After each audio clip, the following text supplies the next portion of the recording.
Good morning and welcome to all participants. This is the first event at 2021 Gaidar Forum. We have a new format this year. It's new for us, it's new for all participants, and the first session will deal with a very new issue. We're going to talk about Digital Ruble. The panelists that we have today are Deputy Governor of Central Bank, Aleksey Zabotkin, Chairman of the State Duma Committee for Financial Market, Mr. Aksakov, and Head of Mastercard Russia, Alexey Malinovskiy. In the first place, I want to say that this issue, the subject, digital ruble, digital currency, is a new subject. We have been coming to this subject by going along the path of development of information technologies. At Gaidar Forum, we have talked about similar issues for a number of years. We had a session on cryptocurrencies. Before that, we talked about other things. Of course, this is not the same thing as digital currency issued by central banks, although technologies may be similar. And oftentimes, these things are talked about in the same context. Last year, at this forum, we had a session on international experience of using digital currencies in different parts of the world by different central banks. Today, we have a more narrow subject to discuss, and it's more relevant for Russia. We are going to talk about digital ruble. In October of 2020, Central Bank issued a presentation for discussion. It was offered to the public, to the expert community. It was more of a vision associated with digital ruble. That report dealt with the principles, with the issue mechanisms, with the risks associated with this currency.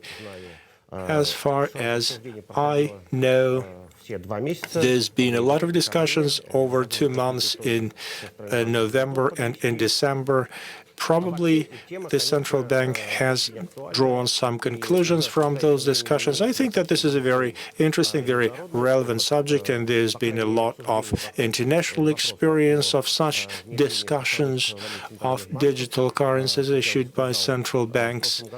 Last year, we had a discussion, although it was more theoretical back then. Today, we know, and there's been publications in the press, that there's been a lot of developments in Sweden, in China, and in several other countries. Several countries in the Caribbean have launched pilot projects. We have heard about some pilots in Latin America.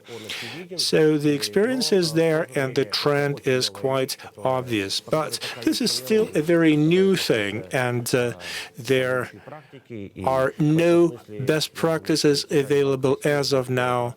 The Central Bank of Russia is one of the trailblazers in this field. We have a number of solutions to discuss, and this is going to be the foundation for the digital currencies of the future. This forum is not a forum for financial professionals. We have a broad audience, and I think it will be quite appropriate to make a short introduction into this matter. I think many of the people that watch us are not familiar with the central bank's presentation. They have only read things in the press. So maybe it would be good to give us a general idea. What kind of opportunities are offered by these digital currency? Alexey. Thank you. Indeed, we have been discussing that central bank's report for 3 months now, and the professionals are familiar with our attitude and our vision. Professionals have read this report very carefully. We have received a lot of feedback. We have seen a lot of comments and proposals. We probably are going to review all that, and before the end of Q1, we will publish the results of those discussions. For those who are not familiar with the subject, I am going to give you a quick overview of the first 2 pages of our report on Digital Ruble. And again, I welcome you to go to our website and familiarize yourself with the report. Digital Ruble is a digital currency of the Central Bank of Russia. This is an additional form of the national currency. I want to stress that. That's what makes a difference from what people usually call cryptocurrencies, which are not essentially currencies per se, because they are not issued by a sovereign state. Cryptocurrencies are private tokens, and that is something that we are going to mention later. So this is an additional form of digital currency. There are 2 forms of rubles that we are familiar with. There's cash that we all carry in our wallets, and there's non-cash currency that you have in your accounts, and that's what you use daily when you use your credit card.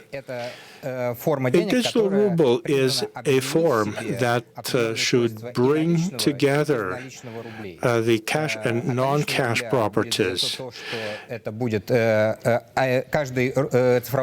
Some of the cash properties would remain. Each digital ruble would be an individual token. It can be identified like every banknote has a number, and it will be in your wallet, which will be on the balance of the central bank. Therefore, a digital ruble, just like cash, is the central bank's obligation, not an obligation, not a commitment of a commercial bank. And it will also be usable for immediate remote operations and transactions with the infrastructure that has been created over several decades for non-cash transfers. Why this is a good thing to have? We believe that this is going to be an alternative means of payment in the national economy. It would offer equal access to the infrastructure for non-cash transactions. This is going to make payment services more competitive. It would help to increase competition, and it would drive the costs down for the people, for businesses, especially small and medium-sized businesses. This form of money will have the functionality that is not available in other forms. A digital ruble can be identified, it can be tracked, so a payment can be tracked carefully. Therefore, we will be able to see how money is used when that is necessary. What are the limiting factors for issue of digital ruble? Why we are having this discussion that is continuing as we speak and that will continue in the future? There are risks and technologies.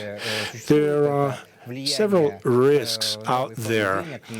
The new form of money is going to have an impact on the financial system. It will impact the distribution of liquidity between three forms of money, cash, non-cash, and we are thinking of adding a third alternative. So there's going to be new distribution of the way citizens and organizations keep their money. Addition of digital ruble, if and when it happens, will go gradually in a step-by-step manner. We have our instruments of monetary policy, and we will use them to make an addition of digital rubles stable. We will be able to reach the inflation goal of 4% after we introduce this new form of money. There are other considerations that have to do with the financial stability risks, and that is something that we will touch upon later. The second concern is technology. Digital currencies issued by central banks put us in a new stage of development. We currently know that only China has a large-scale pilot project. All other central banks are now at the phase of R&D.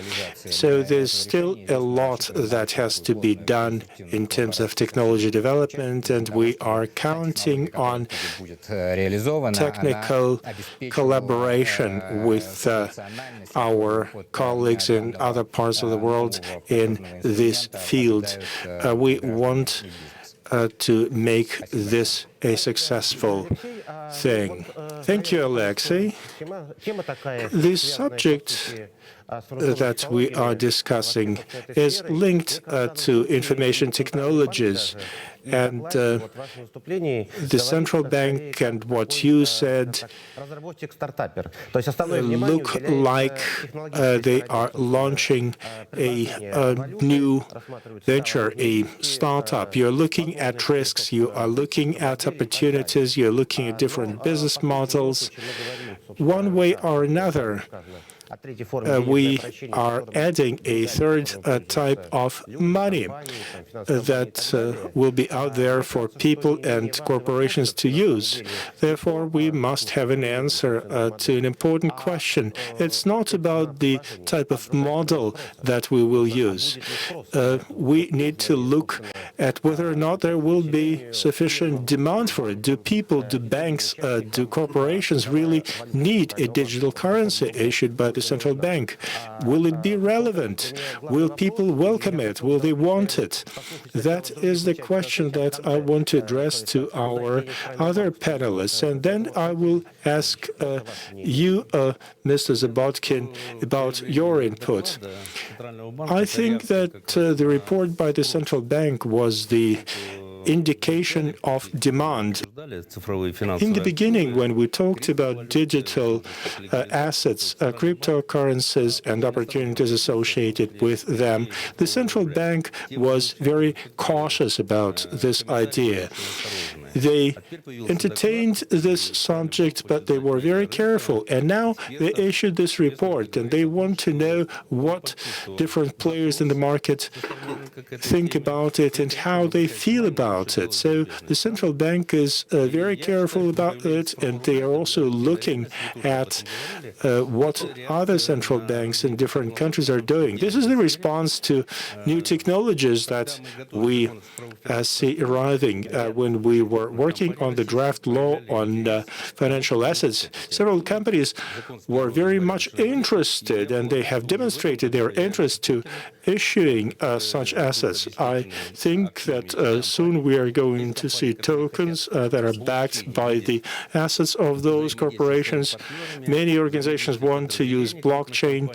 They want to use this technology within their companies and to support their operations. It's very important to have digital ruble. This is the first response to the new demand from corporations that want to do their operations using blockchain. Mr. Zabotkin has mentioned some of the benefits of the digital ruble. It can help to harmonize circulation of cash and non-cash monies, and this is going to be attractive for citizens and for corporations. At least that's how I see it. We see a lot of non-cash transactions. Such transactions amount to 70%. In retail. It's convenient. It's cheap. And most naturally, new technologies are going to become more attractive, and people will want to use this stuff. People like new stuff. Many people are interested in cryptocurrencies. This is a new game, and many people were carried away by this. Many people would want to play with cryptocurrencies, so I'm sure that there will be a demand for this. Tariffs are also important. We have a fast payment system, and it demonstrates the level of competition in the market. Lower tariffs helped to develop this fast payment system. If secure infrastructure is used, if information technologies are used by the central bank, this would attract many people who would be interested in using this instrument. So there are several factors that make this instrument attractive.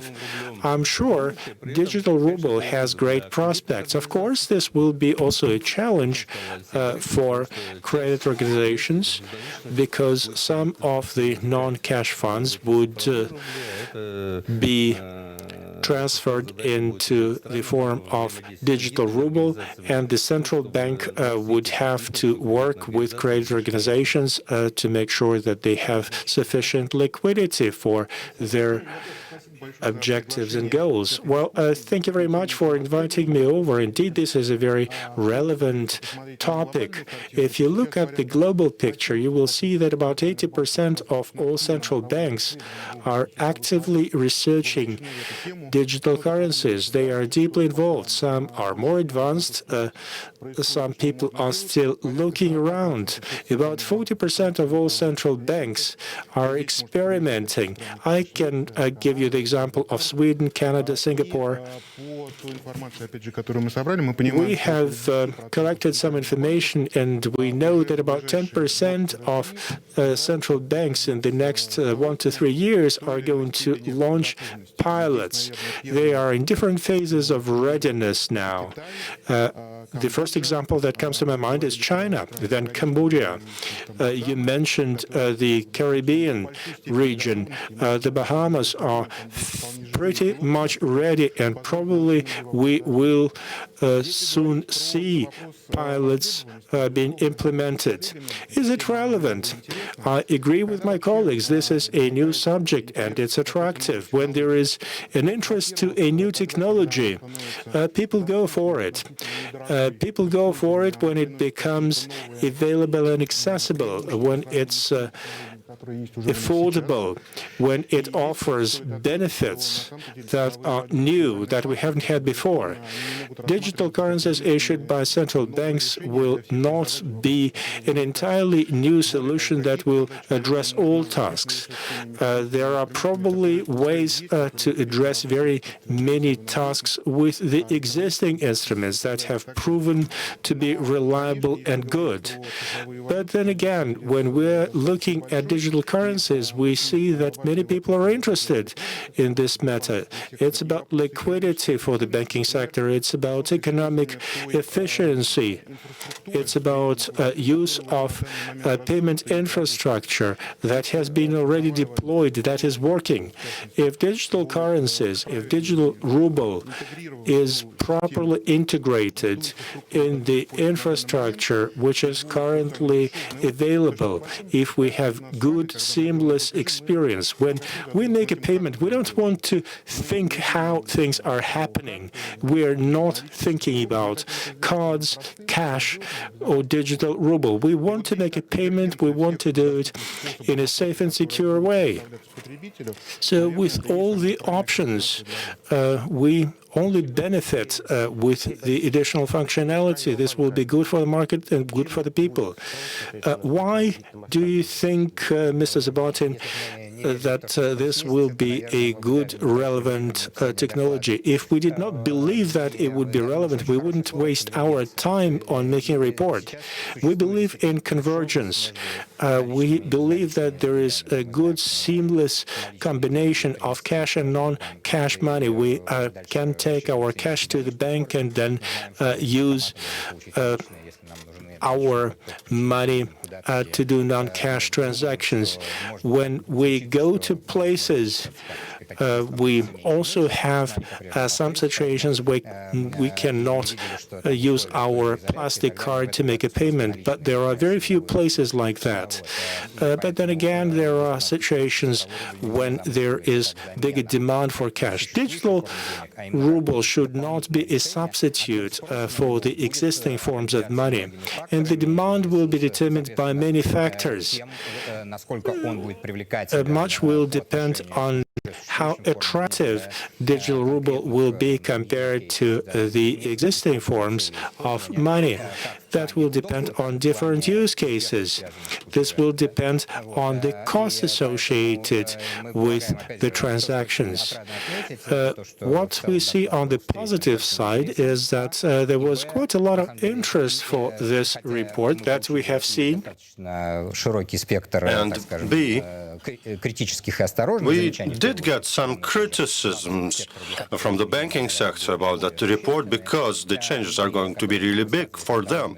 And they're kind of cautious about this whole process. But despite those criticisms, nobody told us that they did not need a digital ruble.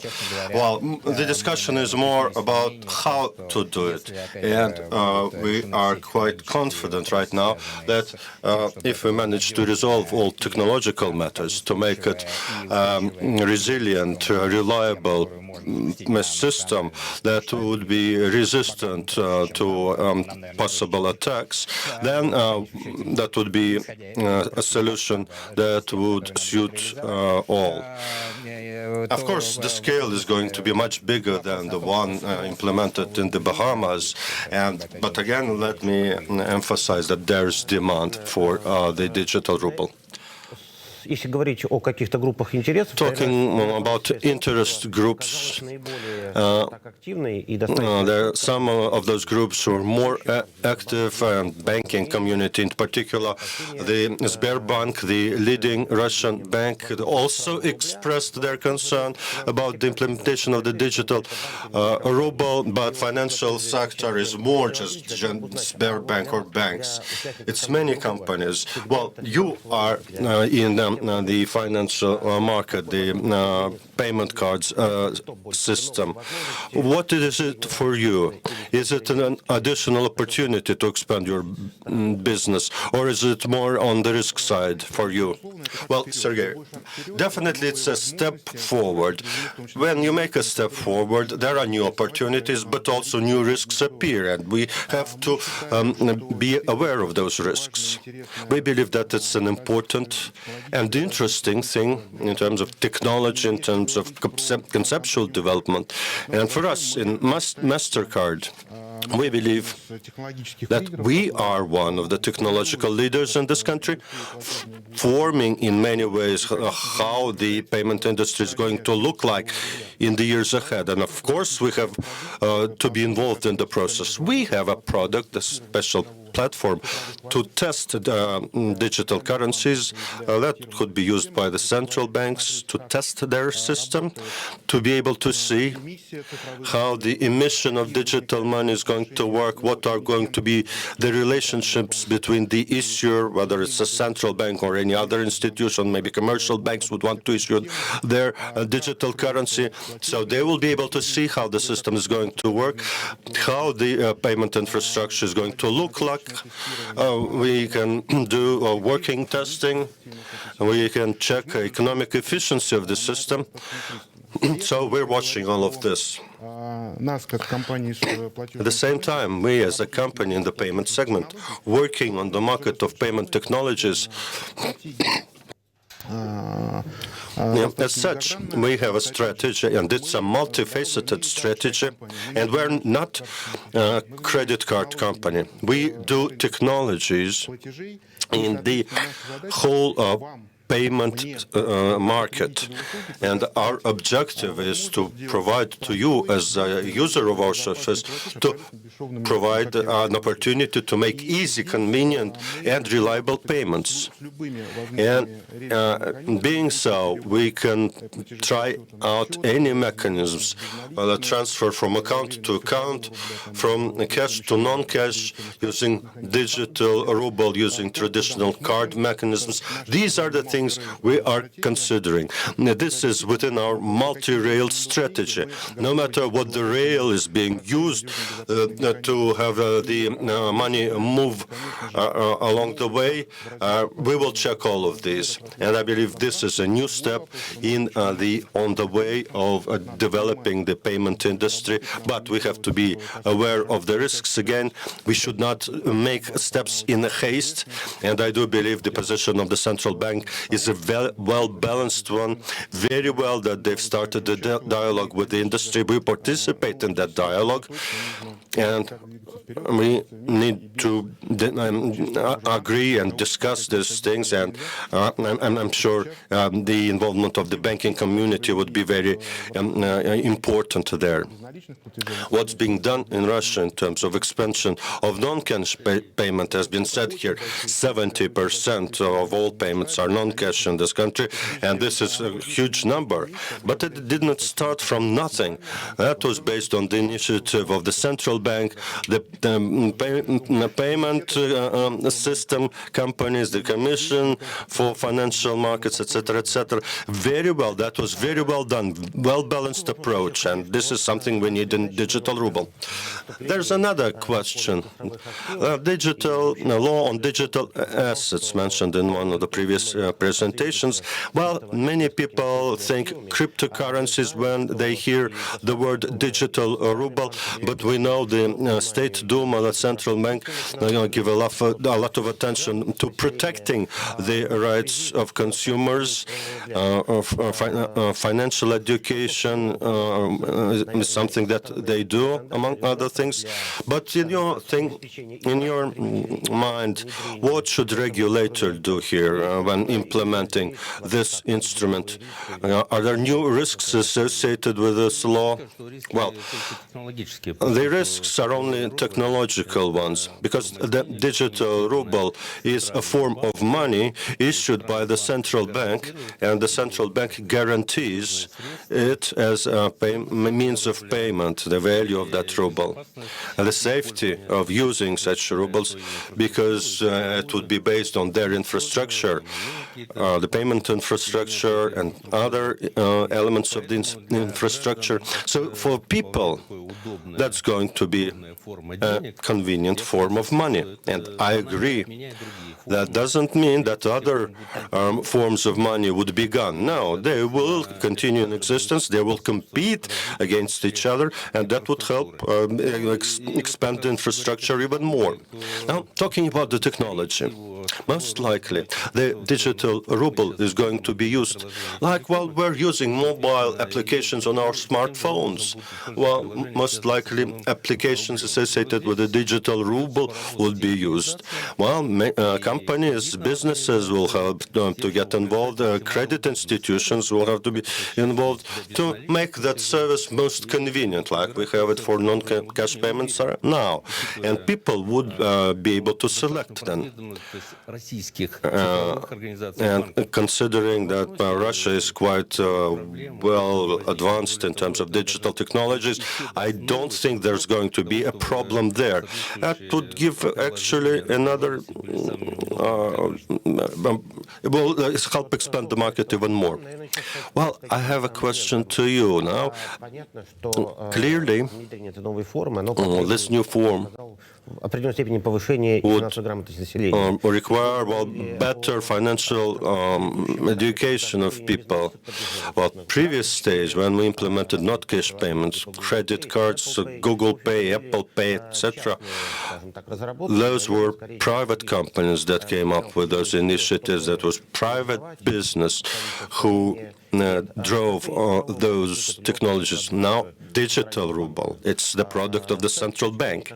In that sense, do you think the central bank would require certain additional company to elucidate people on this new form of payment so that people know what digital ruble is all about? Well, I wouldn't call that a separate company to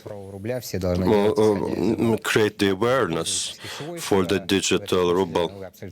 Well, and you're right, and Alexey spoke about that over the past 20 years or so, a lot of work has been done by the financial sector, and the companies who are now in other ecosystems developing payment technologies for promoting the culture of non-cash payments. And most of the people now know very well what it is all about. So I don't think we need any additional concerted effort to make this form of money popular. Now, well, the technologies will be used based on mobile phones. That would be very similar to what is in existence right now. I don't think there's going to be a lot of new functionality. At least not initially. We will continue doing our research there.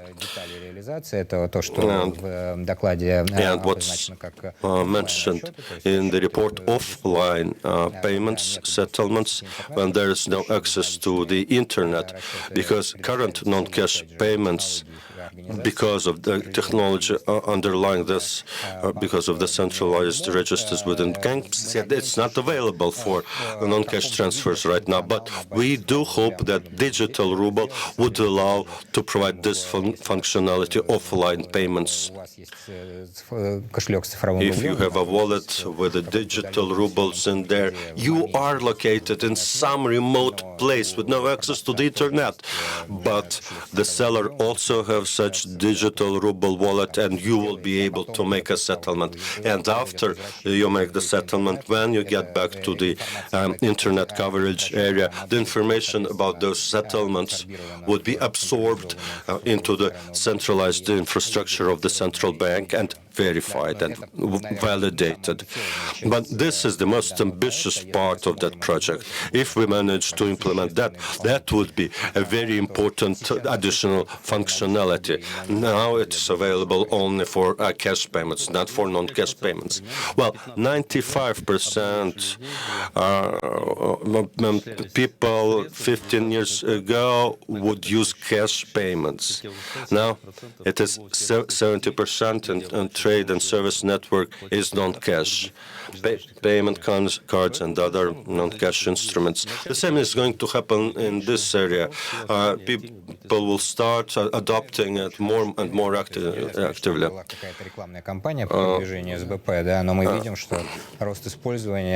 SBP, there was no special advertisement campaign for it, and we see that people are using it, seeing the advantage advantage of this new system in terms of how much they have to pay for the payment sensor? Well, Russians have a good appetite for innovation. People in Russia feel very well about new technologies. If it's convenient, if it's reliable, if it's safe, they will start using the technology. Very important here, though, that to have some added value to this new product, to this new technology and solution that's being proposed, then it is going to be taken in the right way by the people and will be used not only by early adopters, but a majority of the population. To repeat, convergence is very important here. We need to be aware of what new things could be added in terms of functionality. As for ambitious goals, well, Alexey spoke about offline as an additional function. Well, really, there are few places right now where there are no internet access, but still some. Well, actually, traditional banking card technology, they have some possibilities of using cards in areas with no access to the internet. But again, everything would depend on value added, but with safety and reliability. Well, actually, the first cards were sweep cards. This was kind of offline technology, but then with the expansion of the internet, the technologies changed.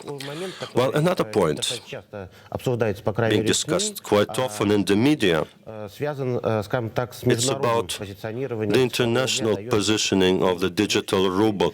Is it going to create any advantages to Russia? On the other hand, it is known that in other countries, in some countries abroad, they discuss potential danger from the digital yuan, the Chinese currency. That is being discussed. I think it's. I don't think hardly. I think hardly is going to create any danger. But shall we discuss this? From the standpoint of potential use of the digital ruble outside of Russia, maybe the Eurasian Union. That's first. And digital yuan, does it create any danger for Russia or for Russian ruble? Or is them just going to be existing in parallel in two different worlds?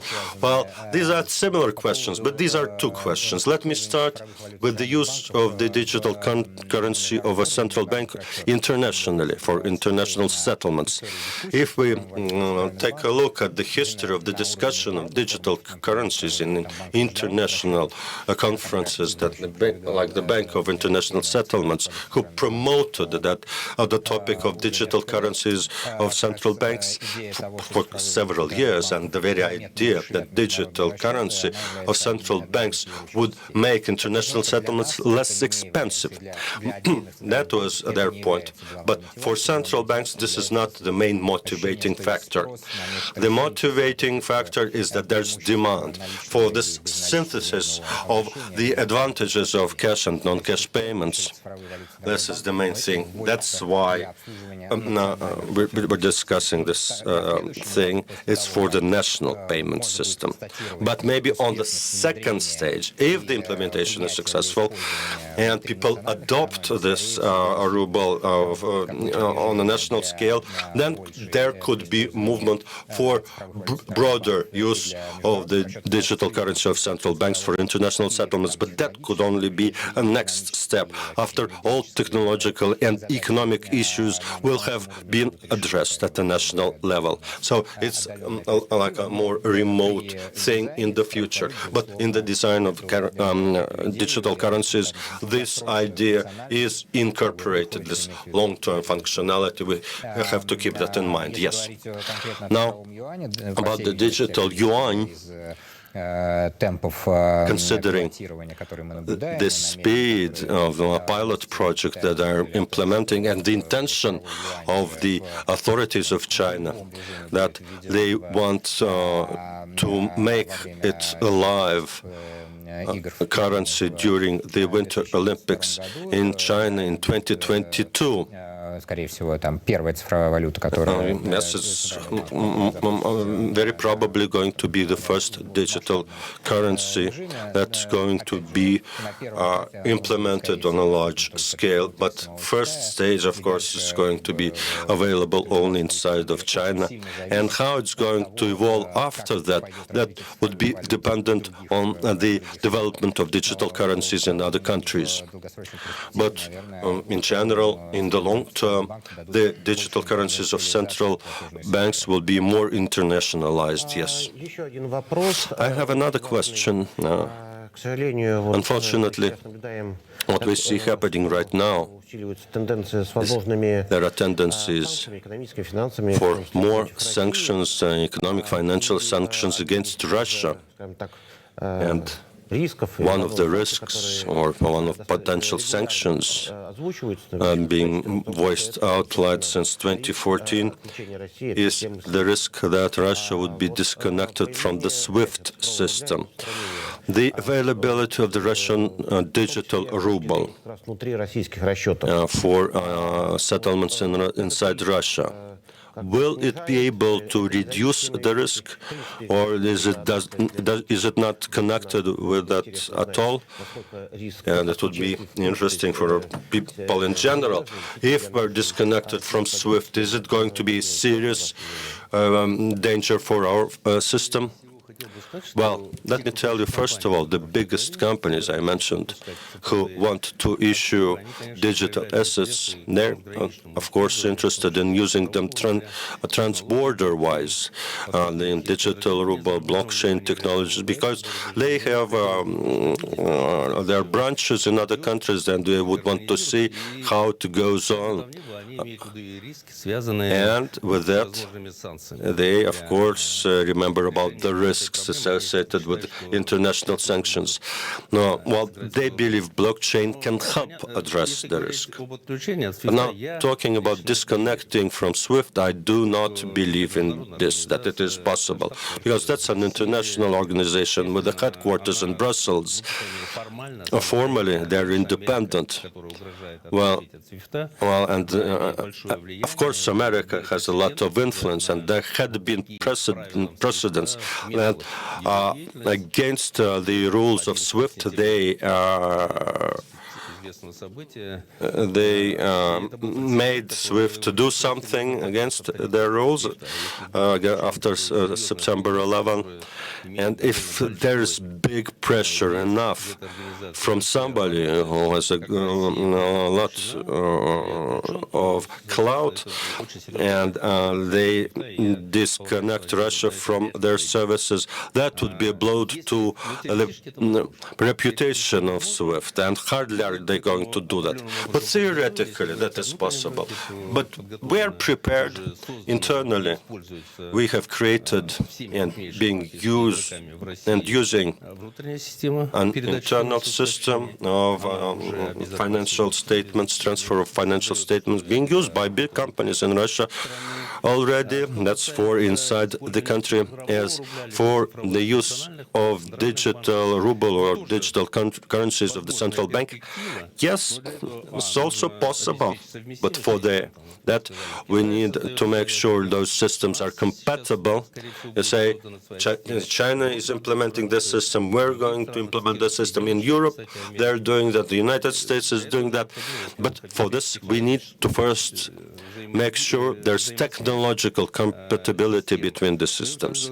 And secondly, there should be agreements between countries. Unless we have such agreements, hardly we will be able to use the digital ruble in cross-border settlements.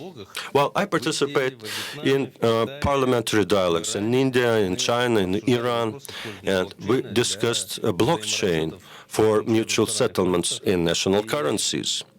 And they're all interested. So quite possible, after a while, we will come to a situation where national digital currencies would be used for settlements between countries and companies of those countries. Thank you. The time is almost up. We have discussed a lot of questions here that are relevant and are interested for people interested in the subject of the digital ruble. We hope we have provided some answers from the players in the market, something that will not be able to read in that report. Russia is a well-advanced technological country, and quite possible in a year or 2 years from now, we will be discussing the first results of implementing this new currency. Thank you, people who watched our session. Thank you, the panelists, for participating in the session.